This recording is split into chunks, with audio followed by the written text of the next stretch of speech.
یہ ایک beautiful story of the family of رسول اللہ صلی اللہ تعالی علیہ وسلم میں کیا کچھ سکھا رہی ہے. قناعت کس کو کہتے ہیں, صبر کس کو کہتے ہیں, اللہ کی رضا پر راضی رہنا کس کو کہتے ہیں, اور پھر سخاوت کس کو کہتے ہیں, اللہ پر بھروسہ کس کو کہتے ہیں. ہم تو بہت عجیب و غریب لوگ ہو گئے ہیں. ہمیں تو اسباب پر بھروسہ ہے, ہماری تو کیلکولیٹر سے کیلکولیشن چلتی ہے کہ نہیں جناب اتنے سال محنت کروں گا تو یہ ملے گا. اپنے پلانز ہی ختم نہیں ہوتے. تھوڑا سا جناب ہمارا پلان ڈسٹرب ہو جائے تو لوگ مایوسی والی باتیں, ڈپریشن میں چلے جاتے ہیں. لوگ معاذ اللہ سوسائڈ کی باتیں کرنے لگ جاتے ہیں. کدھر گیا رب پر بھروسہ؟ نہ کریں ایسا. بعض اوقات آزمایا جاتا ہے, بعض اوقات اس میں بہت ساری حکمتیں ہوتی ہیں. ایک اور حدیث پاک کا واقعہ سناؤں گا, پھر اپنے ٹاپک کی طرف دوبارہ آتے ہیں. کمال کا واقعہ, اور یہ واقعہ نبی پاک علیہ الصلوۃ والسلام نے صحابہ کو سنایا. حضرت ابو ہریرہ رضی اللہ تعالیٰ عنہ اس حدیث کے راوی ہیں. حضرت ابو ہریرہ کہتے ہیں کہ نبی پاک علیہ الصلوۃ والسلام نے ہمیں یہ واقعہ سنایا کہ بنی اسرائیل میں 3 شخص تھے. اب ذرا غور سے سنیے گا. ہم میں سے کئی لوگ ایسے ہیں جو پچھلے 5, 10, 15 سالوں میں اللہ نے ان کو بڑا عروج دیا ہے. اللہ آپ کو اور ترقی دے, آپ کے رزق حلال میں اللہ اور برکت دے, مگر غور سے سنیے گا. آقا علیہ الصلوۃ والسلام فرماتے بنی اسرائیل میں 3 لوگ تھے, اللہ کریم کو ان کی آزمائش مقصود ہوئی, ان کا ایگزامینیشن مقصود ہوا. وہ تینوں بندے کون تھے؟ اس میں ایک بندہ تھا جس کو برس کا مرض تھا, کوڑ کا مرض ہوتا ہے نا. ایک بندہ تھا جس کی آنکھیں نہیں تھی, نابینا تھا. اور ایک بندہ تھا جس کے بال ہی نہیں آتے تھے, گنجا تھا. اس کی تمنا بڑی تھی کہ بال آ جائے. تینوں کسی نہ کسی پرابلم, کسی کلیمٹی, کسی ڈیفیکلٹی میں تھے. اللہ نے ایک فرشتہ بھیجا ان کے پاس. سب سے پہلے فرشتہ گیا برس کے مریض کے پاس, جس کے جسم پر داغ تھے, عجیب و غریب اس کی جلد تھی, سکن تھی, لوگ اس سے دور ہٹتے تھے. اس نے برس کے مریض کو کہا کہ بھائی یہ بتاؤ تمہاری سب سے بڑی تمنا کیا ہے؟ وہ کہتا ہے میری سب سے بڑی تمنا یہ میری بیماری دور ہو جائے. لوگ مجھ سے دور ہو جاتے ہیں, میری باڈی پر عجیب عجیب قسم کے داغ ہیں. فرشتے نے دعا کی, اس کے جسم پر ہاتھ پھیرا, اس کی باڈی بالکل ٹھیک ہو گئی. کہ یہ بتاؤ تمہیں مال کون سا اچھا لگتا ہے؟ تو وہ بندہ کہتا ہے کہ مجھے جو ہے وہ اونٹنی بڑی پسند ہے. فرشتے نے اس کو ایک اونٹنی دی جو گابن تھی, بچہ دینے والی تھی. فرشتہ آگے چلا گیا. اب فرشتہ پہنچا دوسرے بندے کے پاس, اور وہ بندہ تھا جو گنجا تھا, اس کے بال ہی نہیں آتے تھے. فرشتے نے کہا تیری خواہش کیا ہے سب سے بڑی؟ کہتا بس میرے بال آ جائیں, اس سے بڑی کیا تمنا ہے. فرشتے نے اس کے سر پہ ہاتھ پھیرا, دعا فرمائی, اس کے بال آ گئے. کہ تجھے مال کون سا پسند ہے؟ تو اس نے کہا کہ مجھے جو ہے وہ گائے بڑی پسند ہے. اس کو ایک گابن گائے, بچہ دینے والی گائے دی. 3rd پرسن کے پاس فرشتہ گیا. وہ کون تھا؟ اندھا تھا, مادرزاد, بائی برتھ بلائنڈ. تیری کیا تمنا ہے؟ بولا میری تو زندگی میں ہے ہی اندھیرا, اللہ کرے میری آنکھیں آ جائیں. فرشتے نے اس کی آنکھوں پر ہاتھ رکھا, دم کیا, دعا کی, اس کی آنکھیں آ گئی. تجھے کیا چاہیے؟ کہا مجھے بکری بڑی پسند ہے. اس کو بکری دی جو بچہ دینے والی تھی. اور اس کے بعد وہ فرشتے نے برکت کی دعا دی, چلا گیا. اب اللہ کی شان دیکھی, اللہ نے ان تینوں کے مال میں خوب برکت دی. ہزاروں بکریاں ہو گئیں, ہزاروں اونٹ ہو گئے, ہزاروں گائیں ہو گئیں. یعنی اس زمانے کے وہ ملینر بلینر بن گئے. آفٹر سم ٹائم فرشتہ جاتا ہے اب وہ پہلے بندے کے پاس, برس کے مریض کے پاس, اور فرشتہ بھی اسی اپیرنس میں جاتا ہے. فرشتہ خود بھی برس کا مریض بن کے جاتا ہے, اور جا کر کہتا ہے بھائی مجھے کوڑ کا مرض ہے, غریب مسافر ہوں, اللہ نے تجھے بڑا مال دیا ہے, ایسا کر کہ جو اتنی سارے تیرے پاس سینکڑوں ہزاروں اونٹ ہیں, مجھ غریب کو ایک اونٹنی دے دے. وہ بندہ کہتا ہے کہ یہ تو میں نے خود کمایا ہے, یہ تو سب میری ایفرٹ ہے, میرے تو باپ دادا کی میراث ہے. کہ یہ تجھے اللہ نے نہیں دیا, تو کچھ عرصہ پہلے غریب تھا. کہتے نہیں نہیں, کس نے کہا تجھے؟ میں تو پہلے سے ہی مالدار تھا, میرے تو فیملی کا یہ سارا مال ہے, یہ میں نے اپنی محنت سے کیا ہے. فرشتے نے کہا ٹھیک ہے, اگر تو سچا ہے تو ٹھیک ہے, اور اگر تو جھوٹا ہے تو اللہ تجھے پہلے جیسا ہی کر دے. فرشتہ دوسرے کے پاس گیا. اب کس کے پاس گیا؟ گنجے کے پاس. کہا بھائی میں بڑا غریب انسان ہوں, مسافر ہوں, تجھے اللہ نے بڑا مال دیا, اتنی گائے ہیں, ایک گائے مجھے دے دے. تو بھی تو غریب تھا کچھ عرصہ پہلے. کہتا کس نے کہا تمہیں میں غریب تھا؟ میں تو شروع سے مالدار ہوں, میرے باپ دادا کی جائیدادیں تھی, یہ تو میرا اپنا کمایا ہوا مال ہے, میں نے کیا ہے سب کچھ, میرے پاس کچھ نہیں ہے تجھے دینے کے لیے. ٹھیک ہے, اگر تو صحیح کہتا ہے تو ٹھیک ہے, اگر جھوٹ بولتا ہے تو اللہ تجھے پہلے جیسا کر دے. اب فرشتہ تیسرے بندے کے پاس گیا جو اندھا تھا, پہلے آنکھ والا ہو گیا تھا. فرشتہ آنکھ بغیر کا بن کے اس کے پاس گیا کہ بھائی میری آنکھیں نہیں ہیں اور میں غریب بھی ہوں, تجھے اللہ نے اتنی بکریاں دی ہیں, کچھ مجھے بھی دے دے. پتہ اندھا کیا کہتا ہے؟ سابقہ اندھا, سچی بات ہے, آنکھ والا تھا وہ. کہتا بھائی ٹھیک کہتے ہو, میں تو پہلے اندھا تھا, میرے پاس تو کچھ بھی نہیں تھا, یہ سب میرے رب نے دیا ہے مجھے. تو بھی اسی پرابلم میں جس پرابلم میں میں پہلے تھا. اے میرے بھائی تجھے جو لینا ہے لے لے, مجھے رب نے کہاں سے کہاں پہنچا دیا, میرے پاس تو تھا ہی کچھ نہیں, تو بھی میری طرح غمزدہ ہے. اے بھائی یہ بکریاں تیری, جتنی چاہیں لے جا. فرشتہ کہتا ہے مجھے کچھ نہیں چاہیے, اللہ تیرے مال میں برکت ڈال دے, یہ تیری آزمائش تھی جس میں تو کامیاب ہو گئی. یہ حدیث پاک میں نبی پاک علیہ الصلوۃ والسلام نے واقعہ صحابہ کو سنایا. آج سچ بتائیں ہماری کیفیت کیا ہے؟ ہم جب کچھ بن جاتے ہیں تو ہماری زبانوں پر یہ آتا ہے کہ یہ میں نے کیا ہے, یہ میرا کمال ہے, یہ میرے بیسٹ ڈیسیشن تھے, یہ میرا وقت پہ فیصلہ تھا, میں نے پراپرٹی اٹھا لی تھی تو جناب اتنے آگے پہنچ گیا. نہیں پیارے پیارے اسلامی بھائیو, یہ نہ کرنا. ہمیشہ زندگی میں ایک ذہن بنائی رکھنا کہ جو کچھ دیا ہے وہ میرے رب نے دیا ہے, میری کوئی اوقات نہیں ہے. ارے مجھ سے زیادہ عقل مند لوگ موجود ہیں, مجھ سے زیادہ پڑھے لکھے سمجھدار لوگ موجود ہیں. اگر رب نے مجھے نوازا ہے تو یہ صرف اس کی مہربانی ہے. اور جب بندہ اترانے لگ جاتا ہے, جب اپنی شہرت, اپنے مال, اپنی عزت پر یہ گھمنڈ اختیار کرتا ہے, تو ایک بات یاد رکھیے گا, وَتُعِزُّ مَن تَشَاءُ وَتُذِلُّ مَن تَشَاءُ بِيَدِكَ الْخَيْرُ. اللہ جسے چاہے عزت دیتا ہے, جسے چاہے ذلیل فرما دیتا ہے. ہم نے کروڑ جس کے فالوورز ہیں ان کو دیکھا منٹوں میں ذلیل ہوتے ہوئے. زکات دینے والے دنوں کے اندر زکات لینے والے بنتے دیکھے. اے میرے پیارے اسلامی بھائیوں, دنیا میں عروج والے جیلوں میں گرفتار ہوتے بھی آپ نے دیکھے. وقت نہیں لگتا بدلنے میں. عاجزی, انکساری اور اللہ پر بھروسہ رکھنا. ہم نے جو خاندان نبوت کا واقعہ سنا نا, اس میں سب سے بڑا میسج پتہ ہے کیا ہے؟ کہ آزمائشیں آتی ہیں, ہم نے اس آزمائش پر صبر کرنا ہے. ہم بے صبری کر جاتے ہیں. قرآن مجید فرقان حمید میں رب عز و جل نے واضح اعلان فرما دیا, یعنی کمال دیکھیں, ہمیں پہلے سے بتا دیا تمہارا ایگزامینیشن آنے والا ہے. کیا فرمایا؟ وَلَنَبْلُوَنَّكُمْ بِشَيْءٍ مِّنَ الْخَوْفِ وَالْجُوعِ وَنَقْصٍ مِّنَ الْأَمْوَالِ وَالْأَنفُسِ وَالثَّمَرَاتِ. یعنی اللہ نے فرمایا ان قریب تمہیں آزمائیں گے, بی ریڈی, بی کیئرفل, آپ کا ایگزام ہونے والا ہے. اچھا یہ بھی نہیں فرمایا کہ کسی بھی چیز سے ایگزام ہو جائے گا, ہمیں ایگزامینیشن کے کوسچن بھی بتا دیے کہ کیا کیا ٹیسٹ آ سکتا ہے. ہم کہتے ہیں ذرا گیس پیپر تو بتائیں, کوسچنز کیا ہوں گے. قرآن نے بتا دیا ہے کہ کیا کیا ٹینشن آ سکتی ہے. کیا فرمایا؟ بِشَيْءٍ مِّنَ الْخَوْفِ, کبھی خوف آئے گا, ڈر لگے گا, دشمن سامنے آ جائیں گے, ہیں بچوں کے لیے خوف ہو جائے گا, ماحول آپ کے آس پاس کا ڈینجرس ہو سکتا ہے. وَالْجُوعِ, کبھی بھوک سے پریشان ہو جاؤ گے, مال کم ہو جائے گا, غربت آ سکتی ہے. پھر فرمایا بِشَيْءٍ مِّنَ الْخَوْفِ وَالْجُوعِ وَنَقْصٍ مِّنَ الْأَمْوَالِ, تمہارے مال خراب ہو جائیں گے. کبھی آپ شپمنٹ منگوائیں گے, کبھی آپ نے سٹاک خریدا ہوگا, کبھی دکان لگائی ہوگی, اچانک مال میں کوئی فالٹ نکل آئے گا, آپ کا کاروبار ڈاؤن ہونے لگ جائے گا. یہ بھی ہو سکتا ہے. وَالْأَنفُسِ وَالثَّمَرَاتِ, تمہارے جسموں میں پرابلم آ سکتی ہے, ہم بیمار ہو سکتے ہیں, ہماری باڈی میں پرابلم. بندہ کہتا ہے چلتے چلتے بیمار ہو گیا, every thing is going good, یہ اچانک کون سا وائرس نکل آیا. یہ ٹینشن, یہ امتحان ہونا ہے. وَالثَّمَرَاتِ, یا تمہارے پھل, تمہارے مال, تمہارے باغات, یہ بھی خراب ہو سکتے ہیں. مگر آگے قرآن کیا کہتا ہے؟ یہ ایگزامینیشن سے جو پاس ہو جائے گا نا, فَبَشِّرِ الصَّابِرِينَ, خوشخبری ہے صبر والوں کے لیے. It means good news waiting for you. یہ ٹائم نکالنا ہے, اگر صبر سے نکال گئے تو آگے کیا ہے؟ خوشخبری موجود ہے. الذین اذا اصابتهم مصیبہ قالوا انا للہ وانا الیہ راجعون, کہ جب ان پر کوئی مصیبت آتی ہے تو وہ کیا کہتے ہیں؟ واویلا نہیں کرتے, کہتے اللہ ہی کا مال ہے, اللہ ہی کی طرف لوٹ جانا ہے. کاش یہ بات سمجھ آ جائے. جب بھی آپ کو فیل ہونا کہ چلتے چلتے معاملات ڈسٹرب ہو رہے ہیں, تو بی پریپیئر کہ مجھ پر ٹیسٹ شروع ہو گیا اور میں نے فیل نہیں ہونا ہے, میں نے صبر کے ساتھ یہ مشکل وقت گزارنا ہے, اللہ پر بھروسہ رکھنا ہے, اللہ پر یقین رکھنا ہے.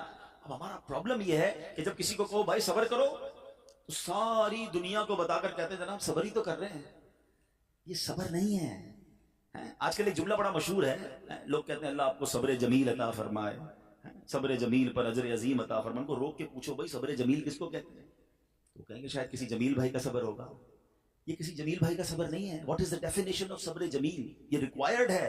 اور وہ کیا ہے کہ دو بندے بیٹھے ہیں, ایک پرابلم میں ہے, ایک پرابلم میں نہیں ہے, لیکن ان دونوں کو دیکھ کر آپ فیصلہ نہ کر سکیں کہ کون پرابلم, پتہ ہی نہ چلے, میرا چہرہ بھی نہ بتائے میں کسی تکلیف میں ہوں. ہاں یہ ہے صبر. ہمارا تو چہرہ ہی بتا دیتا بھی خیر تو ہے, کوئی بہت بڑا لگتا ہے پرابلم ہے, ہاں بس یار بڑی مشکل میں ہوں. اچھا جس کو بتایا کیا وہ حل کر دے گا؟ دنیا بھر کو بتانا ہے یار سر میں بڑا درد ہے, پیٹ میں بہت درد ہے, کاروبار بڑا ڈاؤن ہے, فیملی میں بڑے پرابلمز ہیں, نہ وہ ڈاکٹر ہے کہ علاج کر دے, نہ وہ کچھ ہمارا مسئلہ حل کر سکتا ہے. مگر جو صبر کا ثواب تھا نا, میں نے ضائع کر دیا. صبر کا ثواب پتہ ہے کتنا ہے؟ سنیے گا، بلکہ میں ایک بڑی عجیب بات کرنے جا رہا ہوں، آپ کو حدیث پاک سناتا ہوں۔ بعض اوقات لوگ، ہم جیسے گناہگار آدمی کو یہ خیال تو نہیں آنا چاہیے، لیکن شیطان ہے نا، کبھی خیال ڈال دیتا ہے یار میں نماز بھی پڑھتا ہوں، روزے بھی رکھتا ہوں، صدقہ خیرات بھی کرتا ہوں، مشکلیں حل نہیں ہو رہی۔ سنو، اب 2-3 حدیثیں آپ کے سارے پرابلم سالو کر دیں گی۔ حدیث پاک کا مضمون ہے، اللہ کے حبیب علیہ الصلوۃ والسلام فرماتے ہیں کہ اللہ جب کسی بندے سے محبت کا ارادہ فرماتا ہے اس پر آزمائشوں کی بارش بھیج دیتا ہے نا عجیب بات ہے، اللہ مجھ سے پیار بھی کرے اور مجھ پر آزمائشیں بھی بھیجے۔ حدیث کا اگلا حصہ اس کو پراپر ایلوبریٹ کرتا ہے، ڈسکرائب کرتا ہے کہ مشیت الہی یہ ہوتی ہے، حدیث کا خلاصہ ہے کہ اللہ کی رضا یہ ہوتی ہے کہ اللہ بندے نے جو دنیا میں گناہ کیے ہیں نا، خطائیں ہو گئی ہیں میرے بندے سے، اس پر کچھ آزمائشیں بھیجوں، یہ صبر کرے تو پھر میری بارگاہ میں آئے تو اس کے سارے گناہ معاف ہو گئے ہوں، میں سے جنت میں داخل کر دوں۔ یعنی یہ آزمائشیں تو مجھے میرے گناہ معاف کروانے آ رہی تھی، میرے اللہ کی بارگاہ میں مجھے اللہ سے قریب کرنے آ رہی تھی، اور میں نے واویلا کر کے، میں نے شکوے کر کے وہ سارا ثواب ضائع کر دیا۔ ایک اور حدیث پاک سنیے، اللہ رب العالمین کی بارگاہ میں بندے کا کوئی مرتبہ لکھا ہوتا ہے، ٹھیک ہے، اور بندہ عبادت کے ذریعے روزے رکھ کر، نمازیں پڑھ کے، تلاوت کر کے وہ وہاں نہیں پہنچ پا رہا ہوتا۔ اللہ چاہتا ہے کہ یہ بندہ اس رینک تک پہنچ جائے، اللہ اس پر آزمائش بھیجتا ہے تاکہ میرا بندہ صبر کر لے تو اس کو وہ مرتبہ عطا ہو جائے۔ ہائے ہائے، یعنی آزمائش مجھ پر میرے رینک بلند کرنے، میرے درجے بلند کرنے آئی، اور ہائے میری بے صبری کہ میں نے وہ سب ثواب ضائع کر دیا۔ نہ کرے میرے پیارے اسلامی بھائی، مشکلیں آتی ہیں۔ اچھا پھر پتہ ہے پرابلم کیا ہے؟ ہمارا ایک اور بڑا ایشو ہے، ہم کسی کو مسکراتا دیکھتے ہیں، کسی کو اچھے کپڑے دیکھ لیتے ہیں، کسی کی بڑی گاڑیاں دیکھ لیتے ہیں، کسی کا بڑا گھر دیکھ لیتے ہیں، ہمیں لگتا ہے یار یہ کتنا مزے میں ہے یار، میں ہی اکیلا پریشان ہوں۔ یہ آپ کی بھول ہے۔ ایک بات یاد رکھیے گا، زندگی کی گاڑی مسائل کے پہیوں پر ہی چلتی ہے۔ امیر کے مسئلے اور ہیں، غریب کے مسئلے اور ہیں۔ شہرت جس کو ملی ہے نا اس کے پرابلمز اور ہیں، جو غیر معروف ہے اس کے پرابلم اور ہے۔ زمانے میں ہر کسی کو کچھ نہ کچھ ایشو ضرور ہے۔ یہ نہ سمجھے کہ یار یہ اتنا مسکرا رہا ہے، کیا پتہ اس مسکراہٹ کے پیچھے کتنے دکھ چھپائے بیٹھا ہے۔ آپ یقین کریں، بلیو کریں، ایسا نہیں ہے کہ سب لوگ 100% خوشحال ہیں، پرابلم سب کے ساتھ ہوتے ہیں۔ ابھی میں کیا کیا بتاؤں آپ کو، ہمارے پاس تو لوگ دعائیں کروانے آتے ہیں نا، ایسی پرابلم بتاتے ہیں کہ پیروں سے زمین نکل جاتی ہے۔ بعض اوقات ہم اتنے بڑے گھر میں جاتے ہیں، اس کی گاڑیاں کروڑوں روپے کی کھڑی ہیں، ان سے ملاقات ہوئی، وہ کہتے ہیں حضرت آپ سے الگ سے دعا کروانی ہے۔ جب وہ بیچارہ اپنا مسئلہ بتاتا ہے نا، ہمیں لگتا ہے ہمارا تو غم ہی کچھ نہیں ہے، کہ کتنی بڑی آزمائش سے گزر رہا ہے، کتنی بڑی پرابلم سے گزر رہا ہے۔ میں آج کی آپ کو مثال دیتا ہوں۔ ایک ہمارے بہت اچھے بھائی تھے، آج سے کچھ عرصہ پہلے انہوں نے ہمیں ایک ماشاءاللہ پراپرٹی دعوت اسلامی کے لیے، بچیوں کے مدرسے کے لیے دی، اور اس کے چند دنوں بعد ان کا وصال ہو گیا۔ ان کو بیچاروں کو کینسر تھا۔ میں ان کے گھر پہ دعا کرنے گیا، ان کے بیٹے نے مجھ سے جب گلے لگا نا تو بیٹا رونے لگا۔ اچھا میں سمجھا کہ بیچارہ اپنے والد کو یاد کر کے رو رہا ہے، ظاہر ہے 16 دن پہلے انتقال ہوا۔ اندر گئے، دعا کی، اس کے بعد میرے کان میں کہتا ہے کہ عبدالعزیز بھائی اس وقت میری زوجہ ہاسپٹل میں ہے۔ میں نے کہا کیا ہو گیا؟ کہ میری وائف کو بلڈ کینسر ہو گیا ہے۔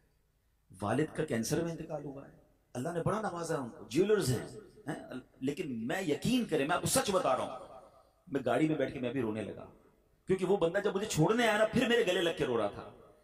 میں سوچنے لگا یار کتنا دکھ ہے لوگوں کو، اللہ نے کتنی بڑی ہم پر مہربانیاں کی ہیں۔ اگر مجھے کوئی بڑی بیماری نہیں ہے، میرے بچے میرے ساتھ ہیں، میری فیملی میرے ساتھ ہے، نہیں چاہیے یار دنیا کے سارے اللہ تللے، نہ ملے اتنی ساری لگزریز، صحت سے بڑھ کے کچھ نہیں ہے، مگر ہمیں اس کی قدر ہی نہیں ہے، ہمیں اس کی کوئی اہمیت کا اندازہ ہی نہیں۔ پوچھو ان سے، کروڑوں روپے ہیں مگر علاج نہیں ہو پا رہا، ڈاکٹر بعض اوقات مایوس کر دیتے ہیں۔ کتنا تکلیف میں ہیں لوگ، اور ہم ہیں کہ چھوٹی چھوٹی باتوں پر بے صبری۔ صبر تو کریں، اللہ کی رضا پر راضی تو رہے۔ میں نے آپ کو خاندان نبوت کا واقعہ سنایا، ارے کھانے کو کچھ نہیں ہے مگر شکوہ نہیں ہے۔